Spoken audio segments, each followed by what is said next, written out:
જય માતાજી friends, welcome back to Vaghela's ખાના ખજાના. ખંભાત એટલે મીઠાઈ અને ભજીયા માટેનું મશહૂર શહેર, અને તેમાં પણ જો ખરખરિયા ભજીયા ન ખાધા હોય તો તમારી યાત્રા અધૂરી જ ગણાય.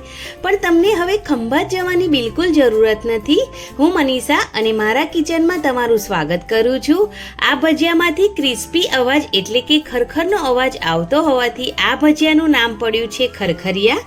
બેઝિકલી ખંભાતના ફેમસ ભજીયા છે જે ખાવામાં ખૂબ જ ક્રિસ્પી બને છે અને તે અળવીના પાનમાંથી બનાવવામાં આવે છે. એની સાથે આપણે બનાવશું સર્વ થતી ખાસ ચટણી જે એનો સ્વાદ બમણો કરી દે છે. તો ચાલો શરૂ કરીએ ખરખરિયા ભજીયાની રેસીપી. અને તમને જો મારી રેસીપીઓ ગમતી હોય ફ્રેન્ડ્સ, અને તમે હજુ સુધી ચેનલને સબસ્ક્રાઈબ ના કરી હોય તો કરી લેજો. તો સૌથી પહેલાં અહીંયા આપણે અળવીના પાન લઈ લેવાના છે. તેને 2 થી 3 પાણીથી એકદમ સારી રીતે ધોઈ લૂછી સાફ કરી લેવાના છે. ત્યારબાદ તેમાં રહેલો નસનો ભાગ આપણે કટ કરી લેવાનો છે. તો ચાકુ અથવા કાતરની મદદથી આ નસનો ભાગ આપણે કટ કરી લેવાનો છે. નસનો ભાગ જો તમે રહેવા દેશો તો મોંમાં આવશે, એટલા માટે. તો અહીંયા નસના ભાગને એકદમ સારી રીતે કટ કરવાનો છે. ત્યારબાદ તેના આપણે નાના નાના પીસ બનાવીને રેડી કરવાના છે. બહુ મોટા પીસ નહીં કરવાના, નહીં તો જ્યારે આપણે તેને ફ્રાય કરીશું ત્યારે પ્રોબ્લેમ થશે. એકદમ એટલે માપના આપણે તેના પીસ કરીને રેડી કરી લેવાના છે. આ જ રીતે બાકી બધા અળવીના પત્તાના આવી રીતે કટ કરી પીસ બનાવી અને રેડી કરી લેવાના છે. તો આ રીતથી પહેલાં આપણે અળવીના પાનને કટ કરી અને સાઈડ પર મૂકી દેવાના છે. અને ત્યાર પછી આપણે બેસનનું બેટર બનાવીશું. તો આ રીતે એક બાઉલ ઉપર સ્ટેનર મૂકી દેવાનું છે અને તેની અંદર 1 વાટકી બેસન એડ કરી દેવાનો છે. તેની સાથે ભજીયા એકદમ ક્રિસ્પી બનીને રેડી થાય તેના માટે 4 થી 5 ચમચી જેટલો ચોખાનો લોટ અહીંયા મેં એડ કર્યો છે. તમારે પણ ચોખાનો લોટ એડ કરવાનો છે. હવે તેને ચાળી લેવાનું છે. તો આ રીતે આપણે ચાળીને બેસન અને ચોખાનો લોટ લઈશું તો એકદમ સરસ લમ્સ ફ્રી બેટર બનીને રેડી થાય છે. હવે તેની અંદર હિંગ એડ કરી છે, મીઠું સ્વાદ પ્રમાણે એડ કર્યું છે. તેની સાથે થોડી હળદર એડ કરી છે, અડધી ચમચી જેટલું કાશ્મીરી લાલ મરચું એડ કર્યું છે. તમે તીખું લાલ મરચું પણ લઈ શકો છો. અડધી ચમચી જેટલા અજમાને હાથેથી ક્રશ કરીને એડ કરવાનો છે, જેથી તેનો ટેસ્ટ ખૂબ જ સરસ એવો આવે છે. હવે થોડું પાણી એડ કરતું જવાનું અને બેટર બનાવીને રેડી કરવાનું છે. એક સામટું વધારે પાણી નહીં એડ કરી દેવાનું, નહીં તો બેટરની જે કન્સિસ્ટન્સી છે એ બગડી જશે. એટલા માટે તો થોડું પાણી એડ કરીને બેટર બનાવીને રેડી કરવાનું છે. તો હવે આપણે બેટરને થોડું ફેટી લેવાનું છે, જેથી તેમાં હવા ભરાય, અને હવા ભરાય એટલે જે આપણા ભજીયા છે ખૂબ જ સરસ બનીને રેડી થાય. એટલે તો આ રીતની કન્સિસ્ટન્સી આવવી જોઈએ બેટરની. આ રીતનું બેટર બનાવીને આપણે રેડી કરવાનું છે. તમે ચમચીની મદદથી ચેક કરી શકો છો. તો 1 ચમચ લઈ લેવાની છે અને ચમચીના પાછળના ભાગથી આ રીતે સ્વાઇપ અપ કરતા તમે જોઈ શકો છો કે એક લાઈન બને છે અને બેટર એકબીજામાં બિલકુલ ભળતું નથી. તો હવે આ બેટરને 5 મિનિટ આપણે એકદમ સારી રીતે ફેટી લીધું છે. હવે તેને સાઈડ પર રેસ્ટ માટે મૂકી દઈશું અને ખાસ પ્રકારની આપણી ચટણી બનાવી લઈશું.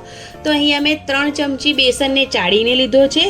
હવે તેની અંદર પાણી એડ કરીશું. થોડું પાણી એડ કરીને તેને ફેટી લઈશું અને આ રીતનું લમ્સ ફ્રી બેટર બનાવીને રેડી કરીશું.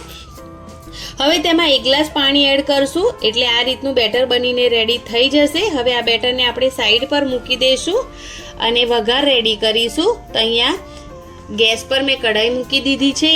2 ચમચી જેટલું તેલ એકદમ સારી રીતે ગરમ થઈ ગયું એટલે તેની અંદર અડધી ચમચી રાઈ, અડધી ચમચી જીરું અને થોડી હિંગ એડ કરી દીધી છે.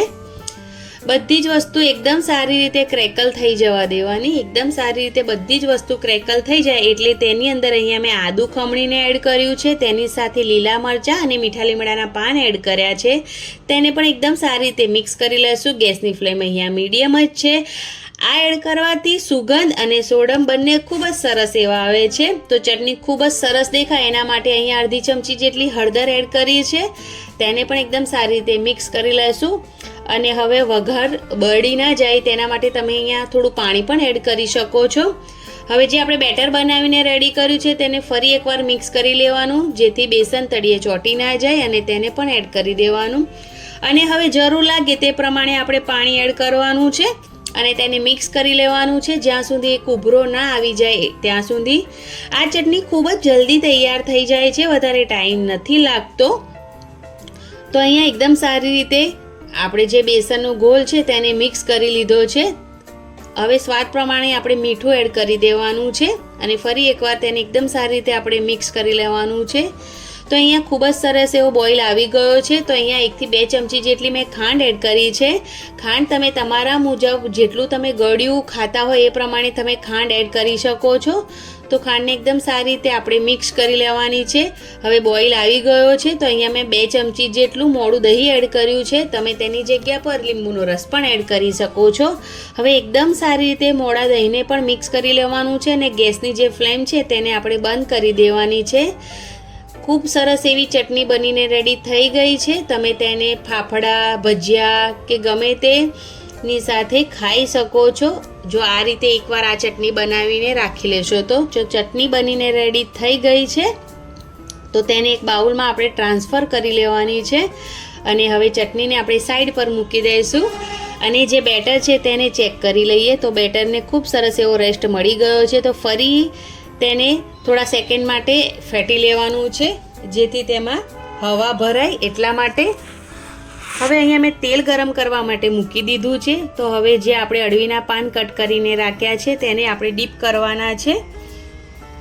એકદમ સારી રીતે કોટ થઈ જવું જોઈએ આપણે જે બેટર બનાવ્યું છે તે અળવીના પાન પર. અને તેલ એકદમ સરસ ગરમ હોવું જોઈએ. ગેસની ફ્લેમ છે તેને હાઈ જ રાખવાની છે અને હાઈ ગેસની ફ્લેમ પર આપણે આ જે ખરખરિયા છે તેને ફ્રાય કરવાના છે. જો તેલ તમારું વધારે ગરમ નહીં હોય ને તો આ ભજીયાની અંદર તેલ ભરાશે અને ભજીયા જોઈએ એવા ક્રિસ્પી નહીં બને. એટલા માટે તેલ ખૂબ સરસ ગરમ હોવું જરૂરી છે. ગેસની હાઈ ફ્લેમ ઉપર જ આપણે આ ભજીયાને ફ્રાય કરવાના છે. સરસ એવો કલર પણ આવી જાય છે અને ઉપરથી ખૂબ સરસ એવા આ ભજીયા ક્રિસ્પી બની ના જાય ત્યાં સુધી તેને ફ્રાય કરવાના છે. સરસ મજાનો ગોલ્ડન કલર આવી જાય છે આ ભજીયા પર. જે ભજીયા જલ્દી જ ફ્રાય થઈ જાય છે, વધારે ટાઈમ પણ નથી લાગતો. તો આ રીતે ઉલટ પુલટ કરીને આપણે ભજીયાને ખૂબ સરસ એવા ફ્રાય કરી લેવાના છે. તો તમે એકવાર આ રેસીપી જરૂરથી ટ્રાય કરજો. તમે નોર્મલ ભજીયા તો બહુ જ ખાધા હશે. તો તમે જોઈ શકો છો કે ખૂબ જ સરસ એવો કલર આવી ગયો છે અને ખૂબ જ સરસ એવા ફૂલીને દડા જેવા પણ થઈ ગયા છે. તો આ ભજીયાને આ જ રીતે બાકીના બનાવીને રેડી કરી લેવાના છે. તો ખૂબ સરસ એવા ટેસ્ટી ખરખરિયા ભજીયા બનીને રેડી થઈ ગયા છે. તમે જોઈ શકો છો કે ખૂબ જ એવા ક્રિસ્પી અને ક્રન્ચી બનીને તો રેડી થયા જ છે પણ એકદમ સરસ ફૂલીને પણ રેડી થયા છે. તો એકવાર આ રેસીપી જરૂરથી ટ્રાય કરજો અને તમે એનો અવાજ સાંભળશો તો એ એકદમ ક્રિસ્પી ખરખર અવાજ આવે છે. તો તમને જો મારી રેસીપી ગમી હોય ફ્રેન્ડ્સ તો પ્લીઝ ચેનલને જરૂરથી સબસ્ક્રાઈબ કરજો અને એકવાર આ મારી રીતે ભજીયા જરૂરથી ખાજો. ચટણીમાં ડીપ કરવાના છે, તેની ઉપર એક મરચું મૂકવાનું છે અને તેની સાથે ડુંગળી એડ કરવાની છે અને રેડી છે ખાવા માટે ખરખરિયા. તો તમને જો ફ્રેન્ડ્સ રેસીપી પસંદ આવી હોય તો પ્લીઝ ચેનલને જરૂરથી સબસ્ક્રાઈબ કરજો. લાઈક, કોમેન્ટ અને શેર જરૂરથી કરજો. એકદમ ટેસ્ટી યુનિક ખંભાતના ફેમસ ભજીયાની રેસીપી છે. જેવું નામ છે એવા જ ભજીયા બનીને રેડી થાય છે. એક ખાસ પ્રકારની ચટણી, તેના સાથે મરચાં, ડુંગળી. તો મળીએ એક નવી રેસીપી સાથે. Thanks for watching. Bye bye.